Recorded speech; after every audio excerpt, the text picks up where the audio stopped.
Chapter Mathematical Expectations, question number 18. 4 coins are tossed simultaneously. Find the expected number of heads and its variance. Expectation calculate करनी है, expectations of head और उसका variance भी calculate करना है। अब यहाँ पर 4 कॉइन्स एक साथ टॉस करते हैं। जब भी ऐसा हो कि 4 कॉइन्स एक साथ टॉस कर रहे हैं, सो कॉइन में हेड आने की प्रोबेबिलिटी 1/2 होती है, जिसे हम P कहते हैं, और हेड नहीं आने की प्रोबेबिलिटी Q कहते हैं, वो भी 1/2 होती है। अब यहाँ पर एक साथ 4 कॉइन्स टॉस करने हैं। अगर सिंगल कॉइन टॉस करना हो ना, तो हम नॉर्मल प्रोबेबिलिटी वाली फॉर्मूला अप्लाई करेंगे, लेकिन अगर 4 कॉइन्स एक साथ हो तो फिर हमें ये वाली फॉर्मूला अप्लाई करनी पड़ेगी। अब 4 कॉइन्स अगर हम एक साथ हाथ में लेकर टॉस कर रहे हैं, सो एक्सपेक्टेशंस ऑफ हेड क्या होगी, हेड कितने आ सकते हैं। सो हेड की एक्सपेक्टेशंस हैं 0, मीन्स एक भी हेड नहीं आया, चारों के चारों कॉइन्स पर टेल आ गया। ऐसा हो सकता है 1 हेड आ जाए, 2, 3 एंड 4। आप सोचो इससे और कोई एक्सपेक्टेशंस हो सकती है कि अगर 4 कॉइन आपके हाथ में, आपने एक साथ ऊपर टॉस किए, अब चारों में ये हो सकता है कि मैक्सिमम 4 हेड्स आ जाएंगे, चारों पर हेड आ गया तो 3 पे आ सकते हैं, 2, 1 या 0, एक भी हेड नहीं आया। इसके सिवाय और कोई प्रोबेबिलिटी है ही नहीं। सो ये है हमारा xi। नाउ इस फॉर्मूला में x के अलग अलग वैल्यूज रखकर हम प्रोबेबिलिटी कैलकुलेट करेंगे। जैसे कि P0, x की वैल्यू 0 ले रहा हूँ और टोटल कॉइन्स है 4, तो 4C0, P की वैल्यू है 1/2 रेज़ टू 0 एंड Q की वैल्यू है 1/2 4 माइनस 0।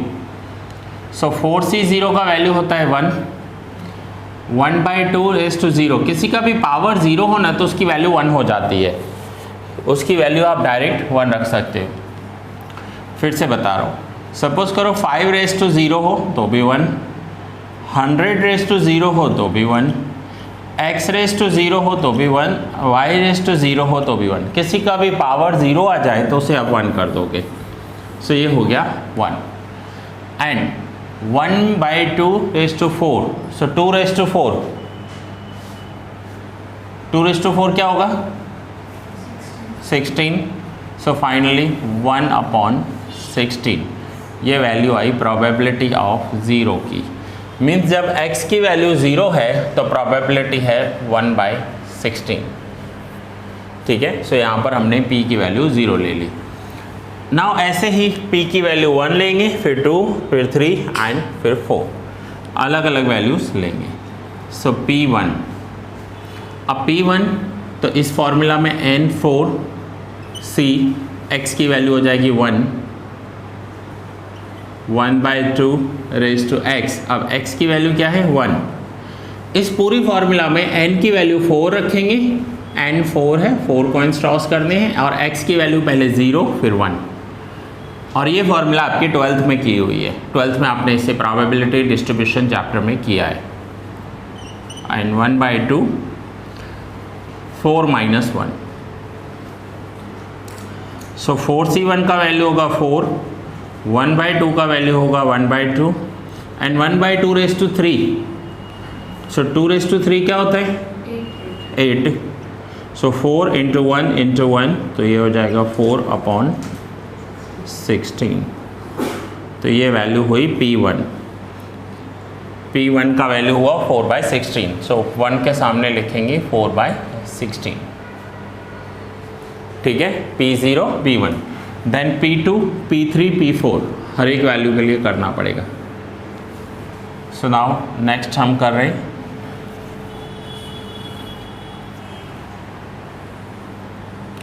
P2। नाउ P2 करेंगे तो n की वैल्यू तो वो ही रहेगी, n की वैल्यू तो 4 ही है, x की वैल्यू हमें 2 लेनी है। अब सो x की वैल्यू 2 ले लेते हैं इसी फॉर्मूला में, तो ये हो जाएगा 4C2 into 1/2 raise to 2 and 1/2 raise to 4 - 2। 4c2 का वैल्यू क्या होता है? 4c2 कैसे करेंगे?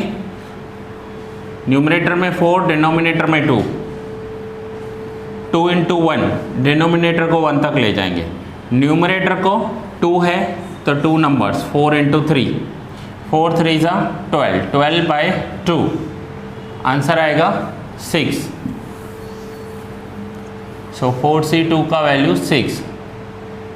1/2 स्क्वायर क्या होगा? 4, एंड 1/2 स्क्वायर 4। So finally 6/16। अब यहाँ पर बहुत सारे स्टूडेंट बोलते हैं सर 6/60 है, 2 का टेबल लगा देते हैं, 3/8 हो जाएगा। अगर आप 3/8 करोगे तो इधर मल्टीप्लाई करने में प्रॉब्लम आएगी। अगर सबका न्यूमरेटर सबका डिनोमिनेटर एक जैसा होगा तो टोटल करने में इजी हो जाएगा। तो यहाँ पर वैल्यू रखेंगे 6/16। नाउ 3, अब P3 की value, so P3 is equals to 4c3 1/2 raise to x, x की वैल्यू क्या है? 3, and 1/2 raise to 4 - 3।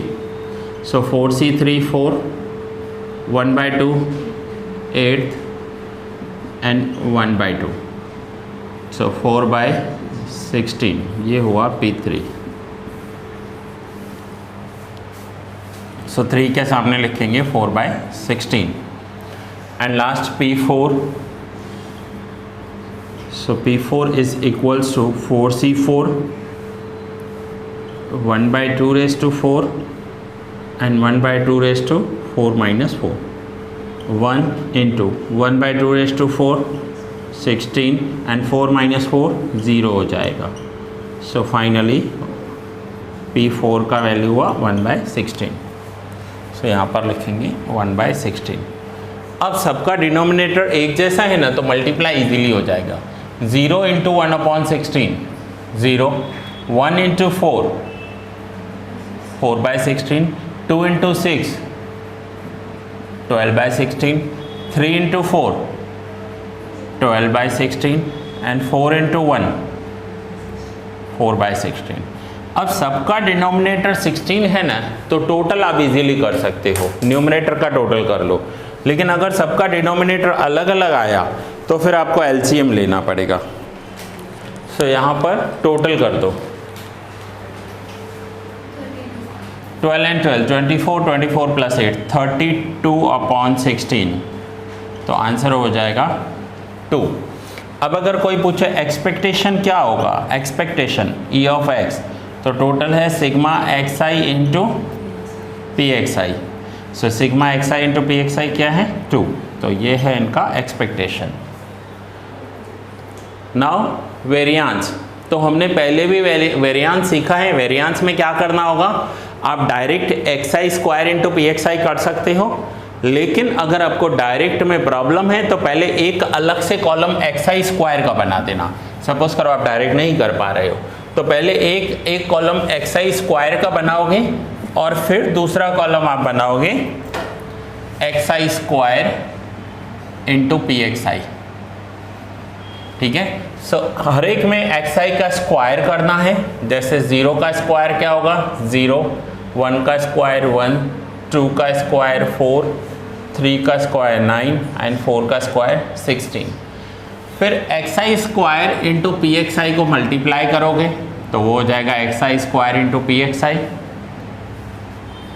And then आपको वेरिएंस कैलकुलेट करना है। ये फॉर्मूला है Ex की और ये होगा Ex²। एंड वेरिएंस क्या होता है?